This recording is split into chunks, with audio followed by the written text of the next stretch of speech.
대장동 가지고 몇 년 가까이 탈탈 털어대더니 이제는 무혐의 결정 났던 FC 광고한 것 가지고 저를 소환하겠다고 합니다. 없는 먼지 만들어내려고 십수년 노력했지만 아직도 못 만든 모양입니다.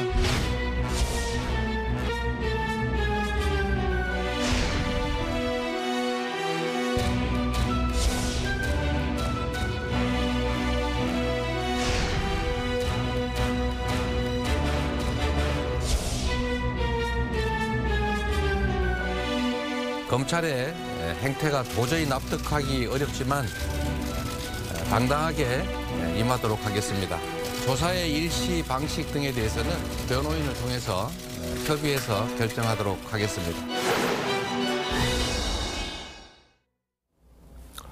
예, 보신 대로 성남FC 후원금 의혹을 수사 중인 검찰은 이르면 내년 1월 중에 이재명 대표에 대한 기소 여부를 결정할 방침입니다. 네, 관련 내용 정혁진 변호사, 설주한 변호사와 함께 자세히 나눠보도록 하겠습니다. 안녕하세요. 안녕하세요. 자, 1월 중에 기소를 한다면, 기소 여부를 이제 결정을 한다면, 네네. 그 전에 이제 소환 조사가 이루어져야 되지 않겠습니까? 네네. 예, 그 전에는 이제 소환 조사를 통해서 뭔가 이제 입증할 만한 카드를 검찰에 쥐고 있다, 이렇게 좀 봐도 되겠죠? 일단은 현직 거대 야당의 그 대표를 소환하는 굉장히 민감한 문제고요. 네. 예. 제가 봤을 때 검찰은 모든 준비를 다 끝냈다. 모든 준비가 다 완료가 됐다. 혐의는 제3자 뇌물죄 아니겠습니까? 두산 등 6개 회사가 성남FC한테 돈을 줬다는 이야기인데 예. 그중에서 두산 네이버, 그다음에 차병원에 대해서는 우선 먼저 기소를 하고 나머지 농협 알파돔, 현대백화점에 대해서는 계속 수사를 갖다 하겠다. 이게 검찰의 입장인 것 같은데요. 사실 이미 지난 9월 30일에 두산건설 사장하고 그 성남시의 담당 팀장을 검찰이 기소를 했습니다. 그런데 이 성남시 인허가권이 뭐 두산과 관련해 가지고 그 용적률 바꿔주고 용도 변경해주는 그 인허가권이 팀장이 있었겠습니까? 이건 당연히 시장 권한 아니었겠습니까? 그런데 두산건설 돈을 준 두산건설 사장과 그다음에 그 밑에 있는 팀장을 기소했으니까 성남시장에 대한 기소는 그건 뭐 당연한 거 아닌가 그렇게 싶고요. 예. 이재명 대표를 소환해도 그냥 기존에 있었던 혐의를 확인하는 수준 정도로 하고 그다음에 이제 기소하지 않을까 하는 생각이 듭니다. 예. 네, 검찰에서는 준비가 됐다라고 말씀을 해주셨는데 검찰 조사에 이 대표 측 어떤 전략으로 임하게 될까요? 일단은 뭐 자세한 내용을 설명하는 것은 실질적으로 검찰 수사 단계에서는 별 큰 의미가 없다고 보입니다. 기존의 김용 부원장이라든지 정진상 실장 같은 경우에도 거의 묵비권을 행사하고 그냥 재판 단계에서 어떤 진실을 한번 진상 규명을 해보겠다라고 했기 때문에 저는 이재명 대표도 마찬가지로 뭐 예를 들어서 명확하게 사실관계에 부합하지 않는 내용들, 예를 들어서 시점이 어긋나는 부분들, 이런 부분들은 저는 소명할 수 있다고 봅니다. 하지만 예를 들어서 지금 가장 문제가 되는 것들이 어떤 대가성을 지금 보고 있는 것이거든요. 예. 그렇다고 한다면 그런 문제는 어차피 검찰 수사에서는 자기 입장을 얘기할 수는 있습니다만은 누구도 판단해 줄 수는 없어요. 판단은 법정에서 그렇죠. 재판부가 하는 것이기 때문에 거기서 그런 내용에 자기 주장은 할 수 있겠다고 생각은 들지만은 어떠한 뭐 구체적인 법리적인 논쟁을 하지는 않을 것이라고 보고 명확하게 검찰에서 파악한 혐의점을 예. 가지고 있는 거에 대해서 객관적으로 어긋난 부분에 대해서는 저는 적극적으로 소명할 거라 보입니다. 예, 알겠습니다. 자, 그리고 일부 언론 보도에 따르면 지금 뭐 민주당 당대표실, 그러니까 이재명 대표 측과 검찰 사이에 이제 출석일을 조정하고 있다라는 이제 보도들이 이제 나오곤 있는데요. 네네. 자, 그런데 이제 이재명 대표 측에서 이제 검찰의 예우 문제를 삼았다는 보도도 있어요. 네. 보통 이제 검찰이 뭔가 소환 조사를 하거나 정치인에 대한 소환 조사를 할 때 예우를 좀 이렇게 지켜주는 편인가요? 어떻습니까? 글쎄요, 조사받는 범죄 피의자가 무슨 예우를 따지겠습니까? 일반적으로는요, 그 밑에 있는 수사관들, 계장이라고 하죠. 그 검찰 네. 수사관들이 연락하는 경우가 많고요. 예. 그다음 이제 담당 검사가 연락하는 경우도 있는데 부장 검사가 연락하는 경우 제가 본 적이 사실은 없고요. 예. 그 위에 있었던 뭐 지청장이 연락을 했어야 된다는 거 아니냐. 그런 말은 사실은 뭐 말이 안 된다 그런 생각이 듭니다. 네, 알겠습니다. 이재명 대표가 검찰에 이제 출석해서 소환의 조사에 응할 가능성 어떻게 보시나요?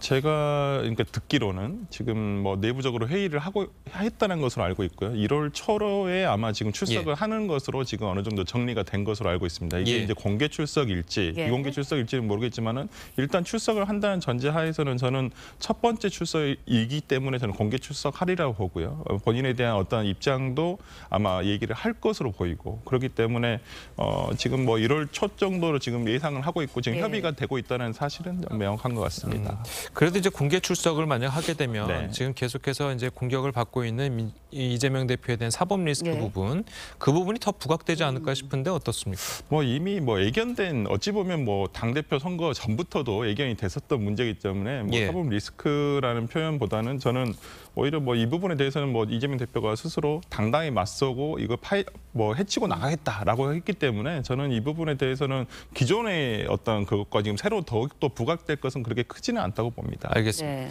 자, 그리고 이제 변호사님께서는 뭐 이재명 대표가 검찰 조사에서 어떤 이야기를 하든 결국 기소까지 갈 것이다 이렇게 보시는 거죠? 저는 그렇게 판단이 되는 게 이런 사건이 전형적인 제3자 뇌물죄예요. 그래서 이재명 대표가 여러 가지 혐의를 받고 있지 않습니까? 제가 봤을 때는 공직선거법 위반죄보다도 훨씬 더 쉬운 사건이에요. 검찰 입장에서는. 왜냐하면 굉장히 거의 똑같은 유사한 판례가 있어요. 그 판례가 대법원까지 가가지고 실형이 나왔거든요. 그다음에 제일 눈여겨봐야 될 사람이 누구냐. 당시 성남지청장이었거든요. 그때 뭐 8,000페이지가 넘는 기록을 몇 달 동안 보고 있었다라고 그랬단 말이에요.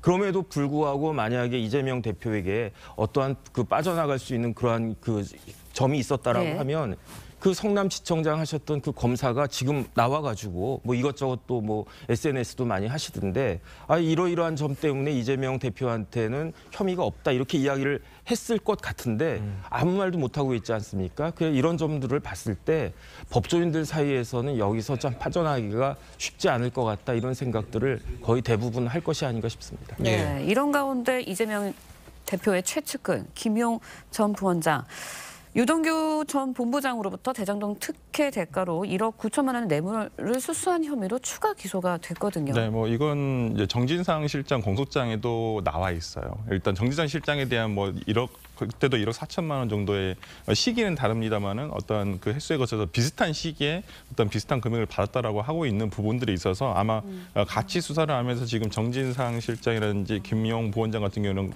거의 뭐 정치 동지 관계라고 넣었기 때문에 아마 이 부분 추가로 수사를 해서 했는데 이 부분에 대해서는 조금 의문은 있죠. 용처가 밝혀지지는 않았어요. 그다음에 김용 부원장이 이것을 수수했다라고 진술하지는 않았습니다. 검찰 조사에서는 이 부분도 마찬가지로 재판 단계에서 구체적으로 어떻게 물론 뇌물죄에 있어서의 어떤 물증을 찾기는 굉장히 힘듭니다. 그런데 어떠한 정황으로 어떤 방법으로 구체적인 진술이라든지 구체적인 상황에 대한 어떤 증언 등이 나온다고 한다면 그 부분에 대해서는 이제 김용 부원장이 반증을 통해서 입증을 벗어나야 될 것으로 보입니다. 알겠습니다.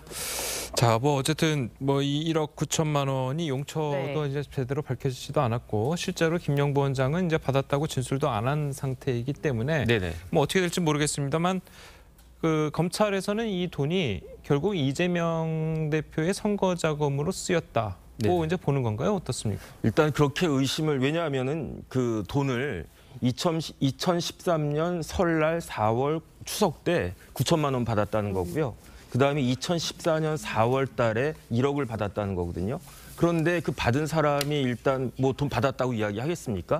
돈 받았다라고 이야기한 사람의 진술이 더 유력한 증거가 될 텐데 이게 지난번에 이제 그 김용 부원장이 돈을 뭐 6억을 받았느니 8억 얼마를 받았느니 이 이야기는 정치자금법 위반죄였는데 왜 그랬냐면 그때는 일반적인 그냥 그 평범한 사람이었거든요.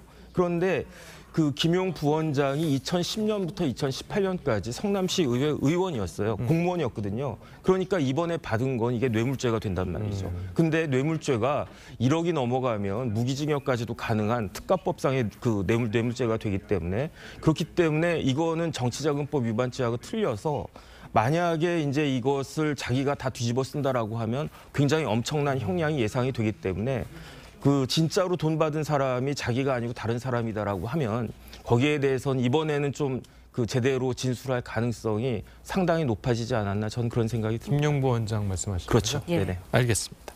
자, 오늘 두 분 변호사님 말씀은 여기까지 듣겠습니다. 잘 들었습니다. 고맙습니다.